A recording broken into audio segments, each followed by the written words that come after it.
సుందర్వన్ అడవిలో ఇప్పుడిప్పుడే చలి మొదలవుతుంది.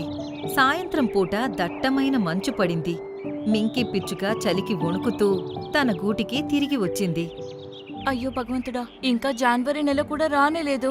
కానీ చలేమో పెరుగుతూ పోతుంది. ముందు ముందు మా పరిస్థితి ఏంటి? ఇంకోవైపు చోటు జింక నీళ్లు తాగడానికి చెరువు దగ్గరకు వెళ్ళింది. తనకి నీళ్లు మంచంత చల్లగా అనిపించాయి. అయ్యో దేవుడా, నీళ్ళు ఎంత చల్లగా ఉన్నాయి, నాలుక కూడా గడ్డ కట్టుకుపోతుంది. చలి గురించి ఆలోచిస్తూ అన్నీ కంగారు పడుతున్నాయి. అప్పుడు అన్నీ ఒక మీటింగ్ పెట్టుకున్నాయి. ఇలా చూడండి ఫ్రెండ్స్, ఇంకా చలికాలం మొదలవ్వనే లేదు. ఇంత మిట్ట మధ్యాహ్నం కూడా మన మీద ఎండ ప్రభావం కనిపించటం లేదు. దీన్ని బట్టి ఈసారి చలి పోయిన సంవత్సరానికన్నా బీభత్సంగా ఉండబోతుందని నాకు అనిపిస్తోంది. అలా అయితే చాలా దారుణంగా ఉంటుంది. పోయినసారి కూడా 15 రోజుల వరకు చెరువులో నీళ్లు గడ్డగట్టుకుపోయాయి. అలాగే మన అడవిలో ఉన్న ఎన్నో జంతువులు చనిపోయాయి.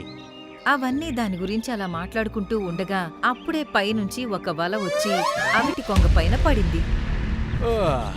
అరే, ఈ వల ఎక్కడి నుంచి వచ్చింది? యా, నేను పట్టేసుకున్నాను. అప్పుడే ఎదురుగా ఒక వ్యక్తి తన చేతిలో తుపాకీ పట్టుకుని వస్తూ కనిపించాడు.